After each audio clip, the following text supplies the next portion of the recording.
Hello friends, we are glad to have with us today a homeopath from Munich, Helmut Schnellrieder, and he's practicing in Munich and he has been a prodigy of Professor Vitulka's International Academy of Classical Homeopathy. He has translated Professor Vitulka's Levels of Health book in German. Helmut, welcome to homeopathy.com. Welcome, Manish. My pleasure. Yes, my pleasure. Helmut, please tell our audience about your background into homeopathy.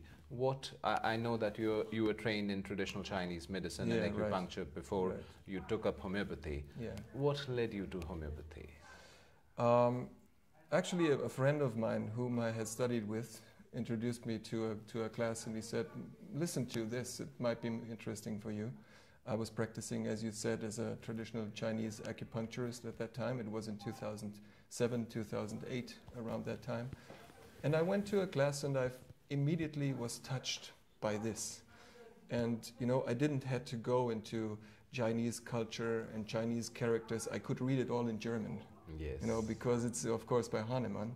Yes. And so I started reading it and it immediately touched me. And I started applying it. I made training, I made courses, and I found out that it works. It works in a very elegant way. I would use the word elegant. I don't have to sting people with a needle.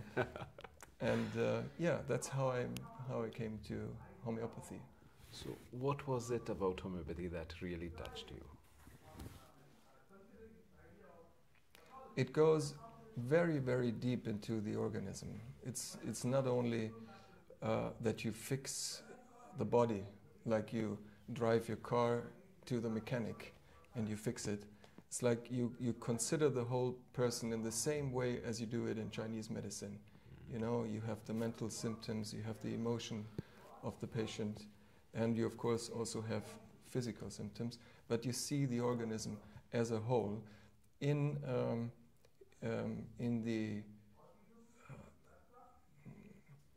contact with the universe outside. You know, you see all this. In which environment does he or she live? And then you treat the whole patient. And this is what attracted me. I found it very very inviting to treat people as whole.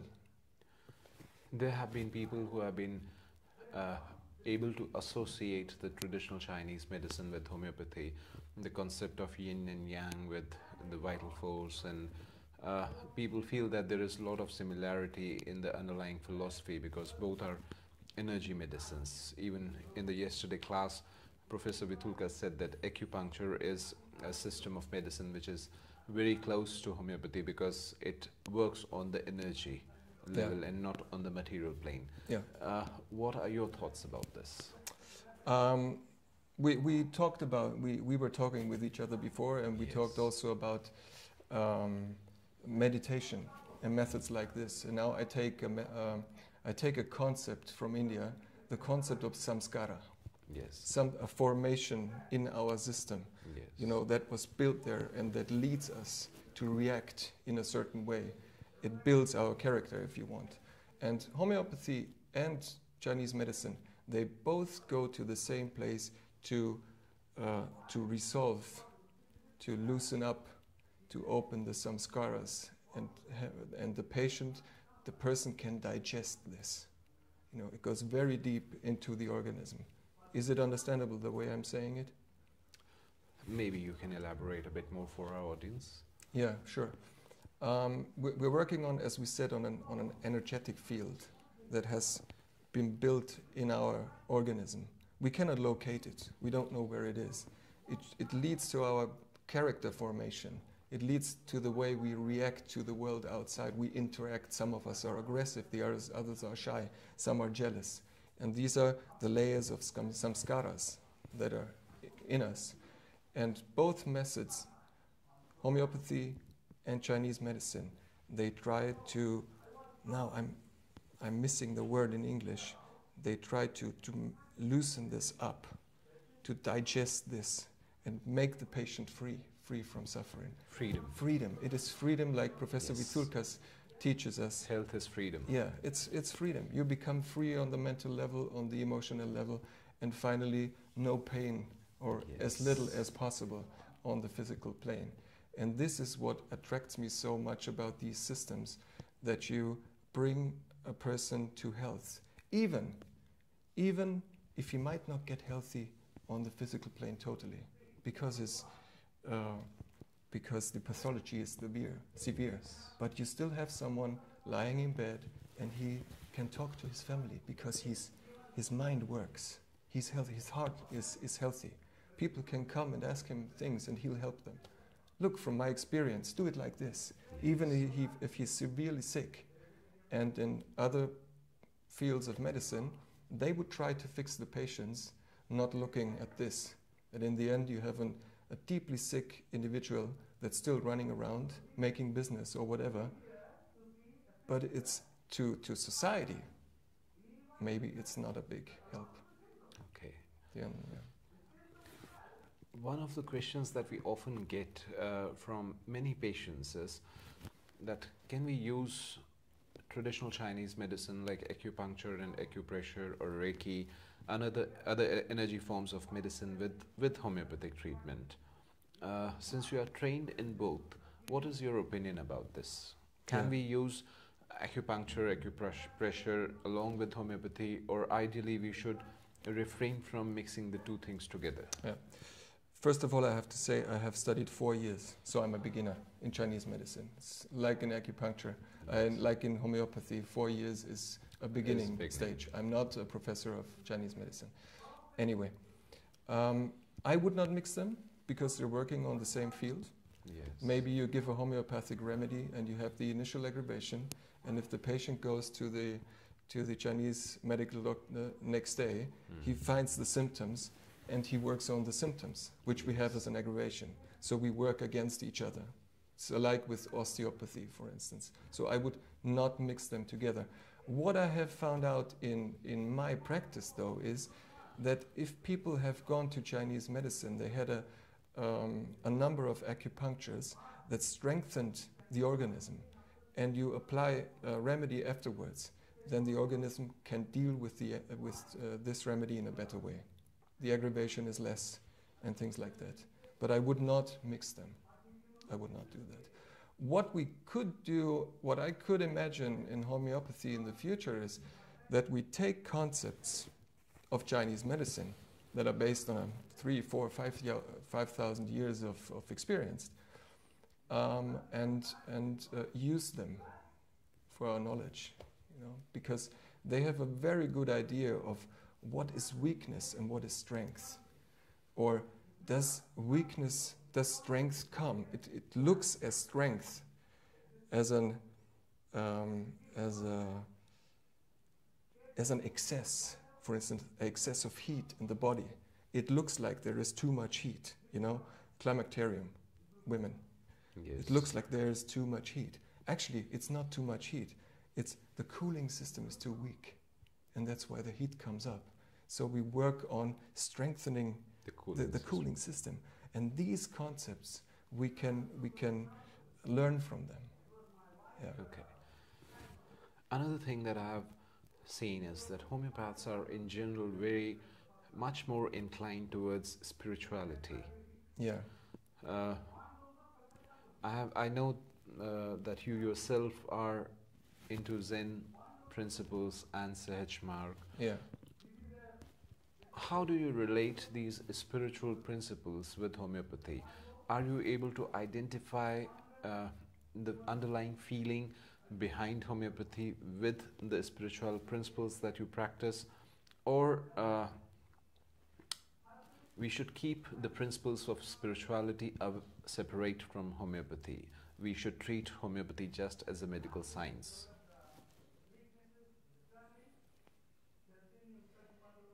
Are they complementary, or we should treat homeopathy just as a medical science and keep the spiritual concepts separate from it? Yeah.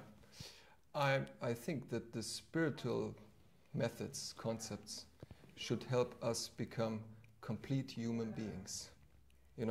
from our teachers in spirituality.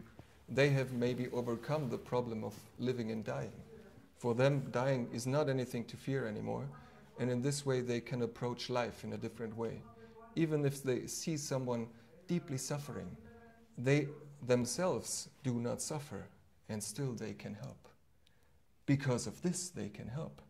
So, for me as a therapist, what I need is a complete understanding of my own suffering, and in this way, understand the suffering of the other person. I get insight into suffering.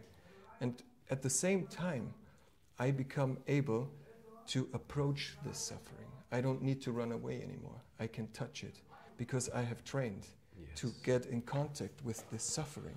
And in this way, I can be of help for my patient, first of all, and secondly, the fear is gone.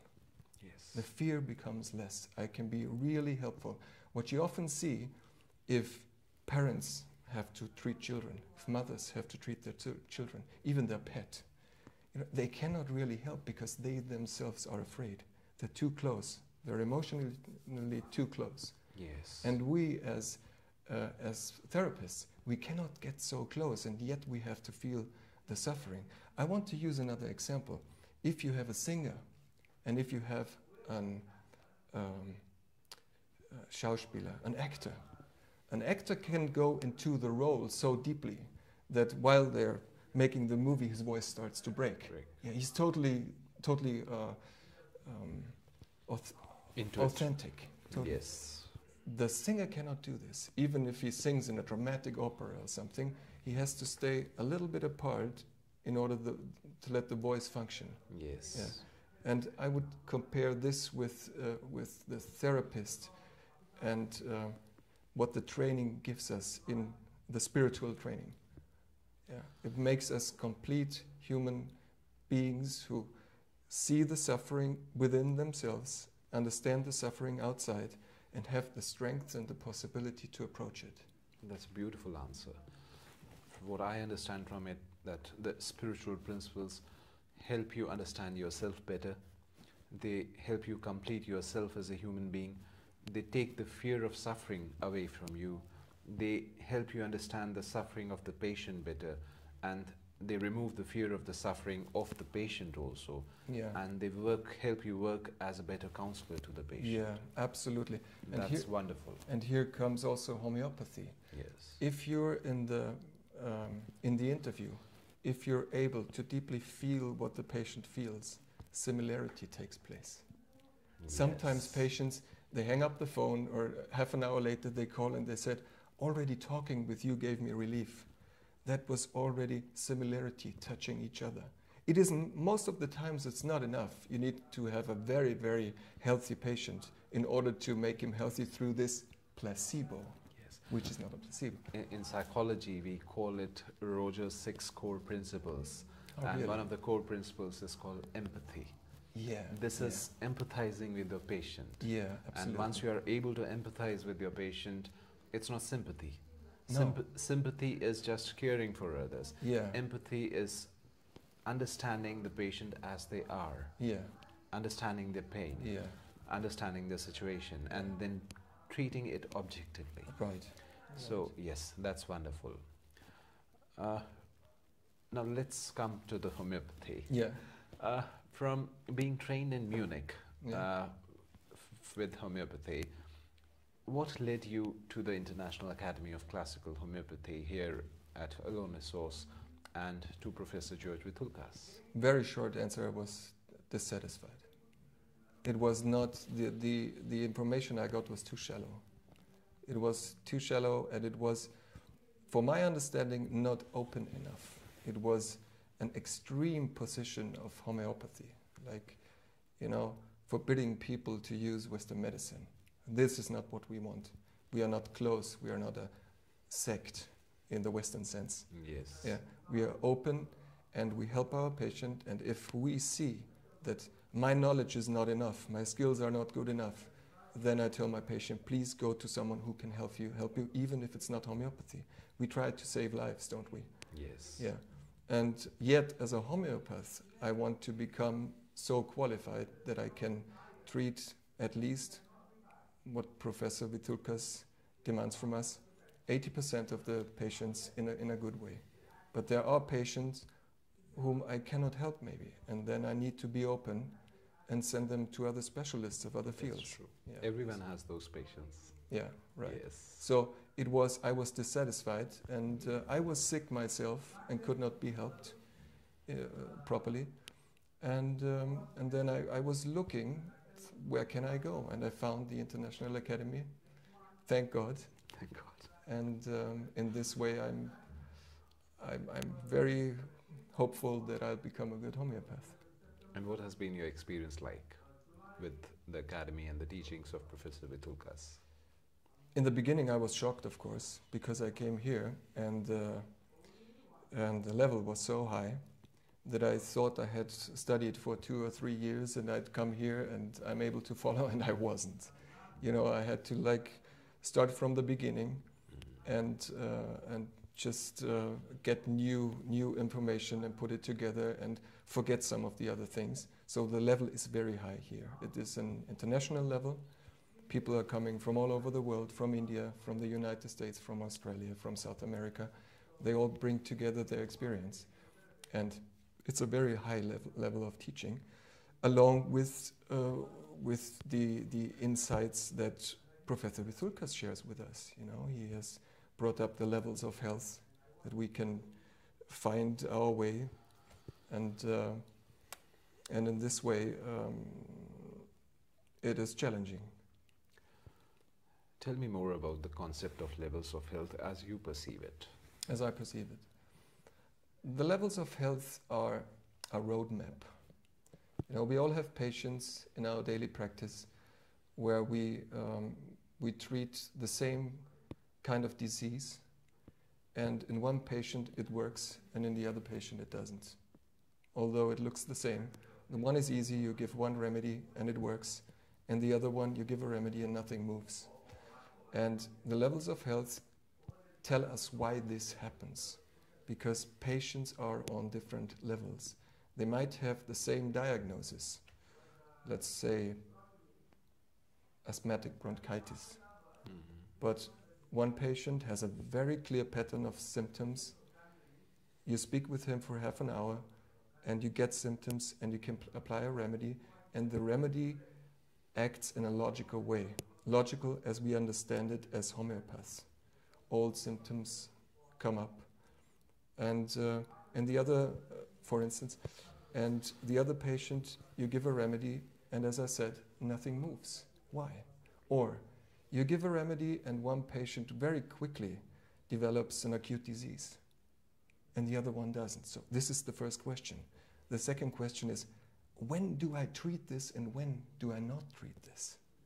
So when do I confuse the case even more when I treat this acute and because of that I don't treat it, and when do I have to treat in order to save the patient's life or to bring the patient up on the levels of health?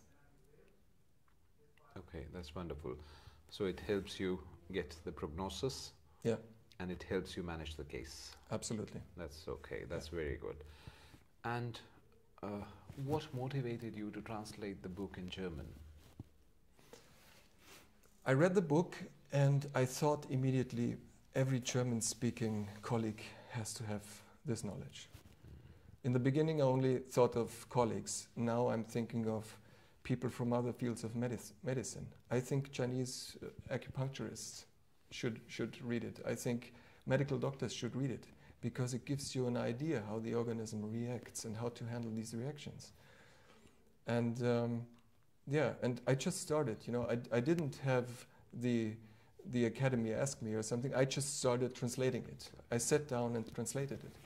And somehow there was a motivation, I don't know where it came from, to just translate the whole book. And finally we came to work together and the academy liked it, and we worked together to publish the book, and next month it's going to be published. Yeah. That's wonderful. And you're also doing the e-learning course with the academy, and you're soon going to get your diploma. And you've also translated the e-learning course for the levels of health. Yeah, the postgraduate. The postgraduate course. How has been your experience with the e-learning course? The e-learning course, of course, it gives you a lot of freedom because you can study at home. You can go on the internet and watch a video. You have a moderator.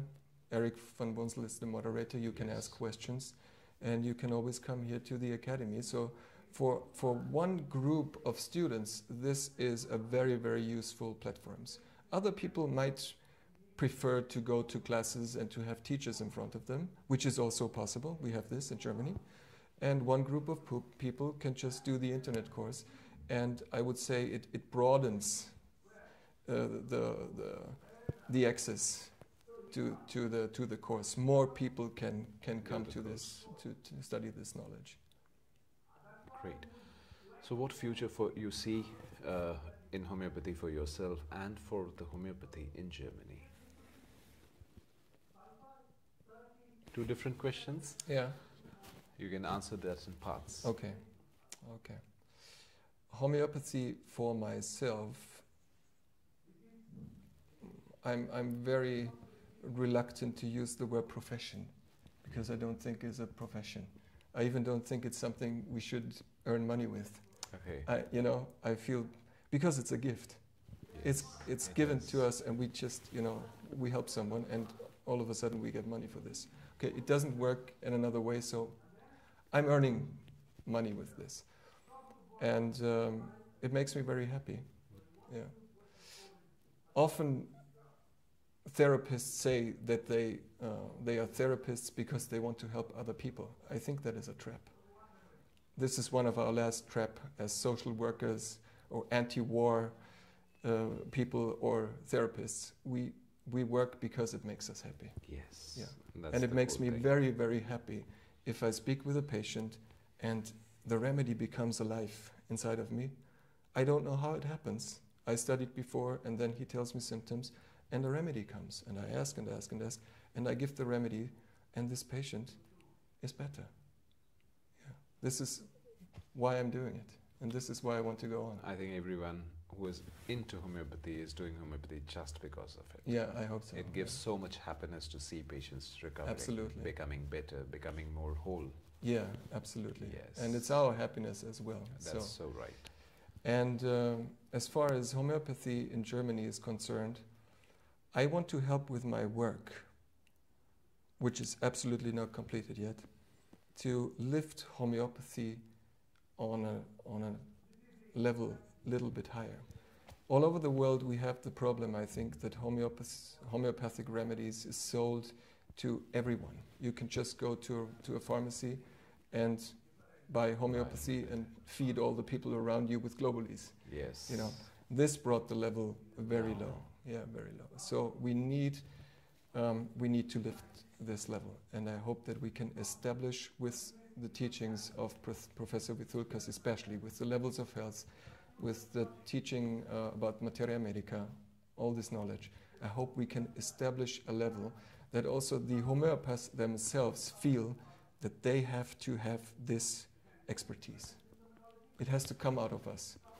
And then when patients come and they can distinguish the treatment between a trained homeopath and a lay person, then we will have this, they will know, and they will tell the other people. They will tell their neighbors and their friends, go to a real homeopath and do this. This is what I would like to do. I'm sure with spirited people like you, this dream will come true soon. Thank you, Helmut, so much for being with us today and for sharing your thoughts with us. You're very welcome. Thank you so much.